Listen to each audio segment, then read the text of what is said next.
G'day everybody and welcome to The Blueprint. I'm Andrew Maher and this is a very exciting venture as part of the Carlton Footy Club. You're going to catch us here on carltonfc.com.au live on Tuesdays at 1 p.m. every week to talk about all the big news and major issues concerning the footy club. There's a few of those at the moment. Joining me each week on The Blueprint is this man, former champion of the footy club, former skipper of the footy club, Mark Maclure. Lovely to be here. Lovely to have you part of this exciting new venture, Sellers. Thanks very much, Andy, and looking forward to it. It's going to be fun. There's a number of ways you can be involved as well. Twitter is one way, of course. Hashtag us at The Blueprint. Very keen to get your thoughts about the footy club, about the program, any of the issues that you'd like us to discuss. And, of course, a revolutionary aspect that we're bringing to the table here, and I know you're going to be part of this after the show. Google Plus Hangouts gives you the opportunity and 9 people the opportunity to sit down and talk to you in a virtually real situation. It's combining a whole lot of technologies and it's going to be fun. Who else has done this? I don't know whether too many people. I think Oprah might have done this over in the States somewhere. You think so? So you're our version of her. I hope you're ready for this. I'm probably about as heavy as her. I think she's got you covered in the old financial department. Stephen Kernahan's going to be part of that next week, so very keen to see that, and he's going to be part of the show. It's interesting that we start this show of this week's of all weeks. There is a lot going on with the Carlton Footy Club. Let's go back to round 3 when we're on top of the ladder, we're on top of the world, we've beaten Collingwood by 10 goals. Yeah. In a nutshell, what do you reckon's gone wrong since then? Had an interesting week the next week. They played against Essendon and got bashed up. Really was pushed hard and shoved around and didn't cope with it very well. From then on, they won a couple of games, a couple of ordinary games, and then they played St Kilda. I won a couple of games, and then St Kilda came along and really gave it to them. And I think that really set a blueprint to the other clubs to do exactly the same. And since then, I don't think they've recovered. I think the only game they've won since then is probably Melbourne, is it? I think. I'm not certain who it was. I think it was Melbourne. And it's been a disaster, but they just kept falling. So those 2 games for me were the real killers for this football club, and they've never recovered. Confidence and injuries have been a major talking point. Injuries lead to confidence being sapped. We're going to have a 6-point plan of yours, which I'm very much looking forward to. It's easy at times like this for people to lay the boots in and get negative, and we're going to be confronting a few of the issues that have been discussed throughout the show today.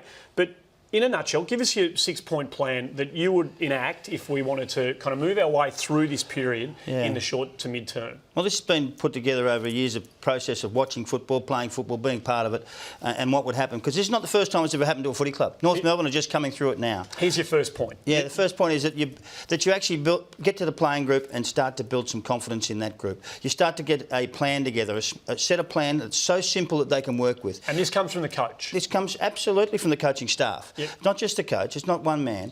You need to have a 6-man forward line. They work very well with a 6-man forward line, I think, Carlton, and sometimes they get one back, and they don't need to do that. You need to reward the bloke who actually does the team things. Continue to reward him and not the goal kicker on the end of all those things. Those sorts of things they need to do. They also have to continue to work for each other. Get some enthusiasm amongst each other. Work their own sort of things that they put together. They also, you've got to sometimes leave your man and make a mistake. What's the problem? No drama. Get some dare. That's what you need to do. The next point we need to look at is they need to inject some youth. Incredibly, they've got some youth. Kane Lucas is one who haven't seen for ages, and I think he's going to be a good young kid. There's also Ed Curnow and Andrew McGuinness, who I think is going to be a good player as well. Put them in.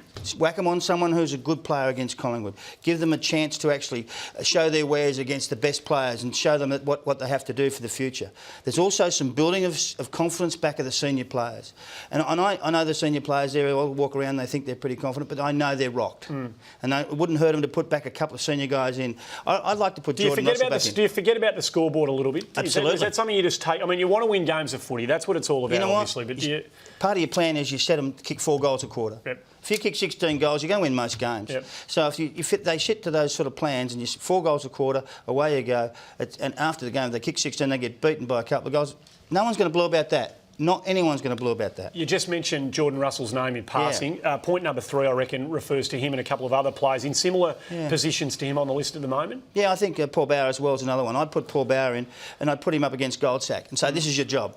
This is what you've got to do, restrict this guy. Jordan, this is your job. You've got Dane Swan. Yep. He's the best in the caper. I want you to show the other blokes that you can still play this game and be part of it. And then people out there might be saying, you're crazy. Well, guess what? sometimes crazy people win. Yep. It's not always about being the smartest. It's about being daring and bold and doing what you do. 4. The next one is Number 4. the leadership amongst the players and amongst the football club. Greg Swan, Stephen Kernahan are the 2 leaders of our football club. So is Brett Ratton, but so is the playing group. And I haven't seen a lot of leadership come out of that in the last 5 or 6 weeks. What do you want to, when you say show leadership, what do you mean by that exactly? Set an example is the key. You know, I mean, the playing group need to set an example for the rest of the club and the president and the CEO and the coach that we are not going to stand for this sort of criticism. But you can't do it on the back of what they've been doing, playing, how they've been playing. You must set a standard on how you play and what you actually do on the ground. Head over the ball, all the basic simple things done well, work with each other, build some confidence in each other, and you'll be amazed what can be done. I think Stephen Kernahan's probably responded a little bit today to some criticism along those lines. He certainly picked up the phone and called a couple of people from outside the club who might have been agitating about that sort of thing. And he is going to be doing some media this week, which at least you see the president of the footy club out in the public domain, not shying away from the issues confronting the footy club. And so he should. Absolutely. It's part of his role, and that's what it's all about. Point 5. Yeah, don't worry about what happened yesterday. It means absolutely naught. It's about what you do tomorrow. We all make mistakes. Life's full of mistakes. And if you watch North Melbourne, they've come through a really poor period and put 3 or 4 weeks together, and now they're back in the 8. That can happen too. Forget about what happened yesterday. It's what you do tomorrow. And Friday night's a really good one. Is it easier said than done? I mean, you talk about confidence being knocked around. How do you automatically get players to go out on Friday night and play the sort of footy that you're asking them to play without worrying about going back into their shell when they make their first mistake, or Collingwood kick the first 6 and Cloak's taken a few? How do you make sure the players don't drop off the perch if a couple of things don't go right? A consistent message is very strong. Yep. Consistently saying that this is what we want you to do. Continue to do it, and practice it, and all of a sudden you get better at it. It's amazing. It's like a golf swing, Andy. I don't know if you know about that. I've seen you play golf. I haven't. Good. No, mine's a bit neater than yours. That's what you reckon. Number 6. What's your final point in the 6-point plan?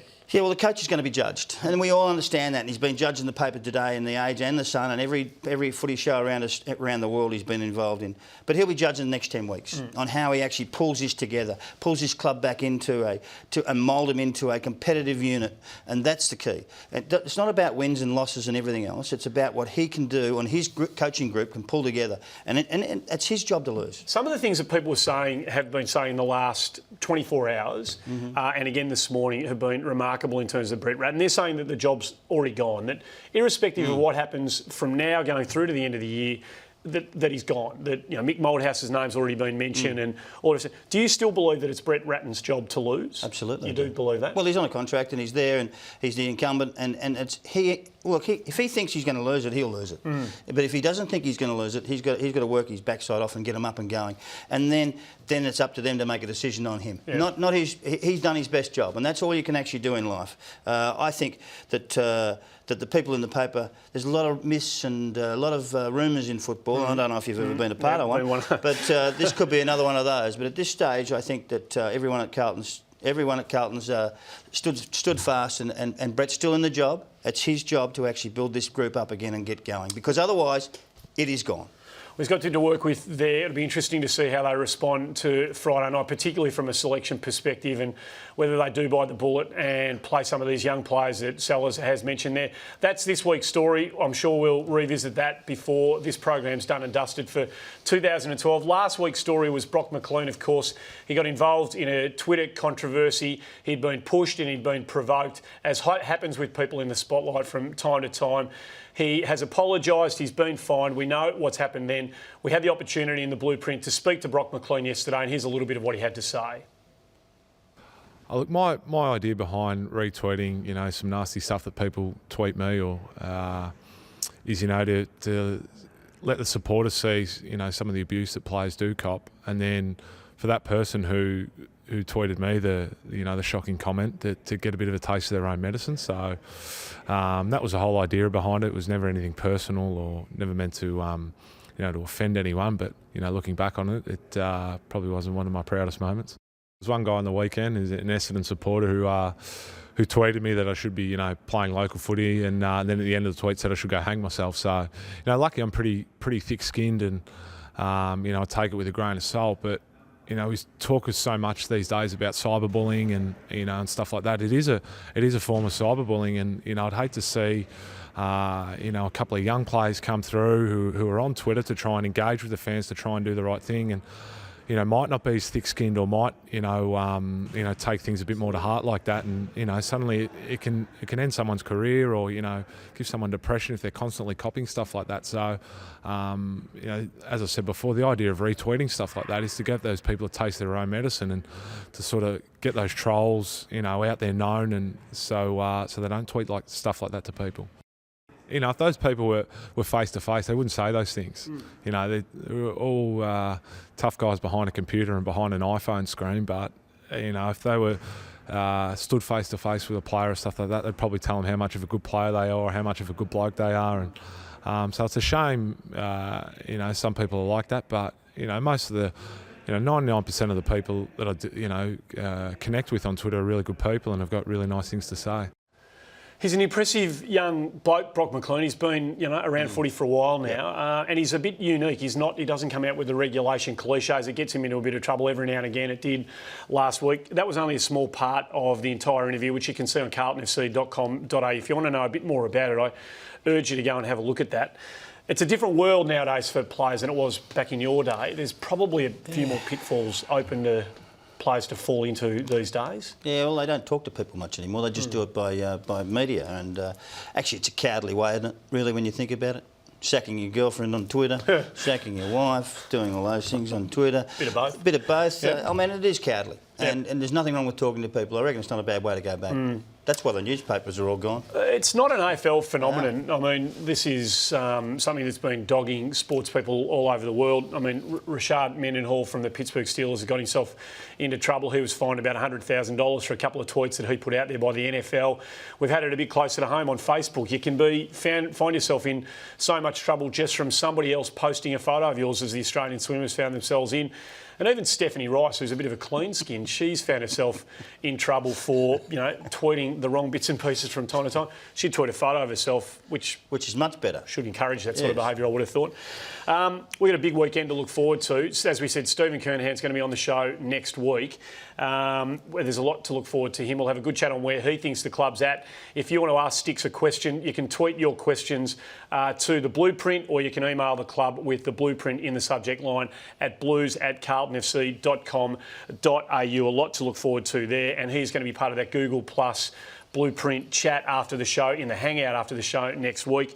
Of course, we have got Collingwood Friday night, their game, MCG, the Peter Mac Cup. What are you expecting from that this week? What's the bottom line thing that you want to expect from the Carlton Footy Club that represents on Friday night? Some spirit. Some really strong spirit amongst the group, and united in the fans as well, that come to the ground and think, well, hang on a second, I'll walk away, even though they get beaten. Because we know Collingwood are a great side. We understand that, wow, our kids have had a good go, and I thought they've improved from the week before. That's all you can do. Continual improvement is what you ask for in an AFL player or any sort of club. So that's what I'm looking for, spirit. And you know what? Sillier things have been done. You know, sillier sides have won against the best. I bet you've won plenty of games against Collingwood when they've been a better side than you, and vice versa. Well, they're 11-8 in this McCallum Cup. Yep. Do you want to go 12-8 or you want to go 11-9? One or the other. That's up to you. I know the direction most people watching this show would like it to go.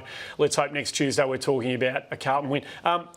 Good to be part of this with you, and I look forward to seeing it. And don't forget, Mark Maclure is going to be available for you to watch and respond to and chat with in the Google Plus Blueprint hangout after the show. Very much looking forward to that. They chat to Oprah over their side of the world. We chat to Mark Maclure over his. We'll be back at the same time next week. Don't forget, 1 p.m, the Blueprint. Stephen Kernahan, President of the Footy Club, our special guest. Until then, bye for now.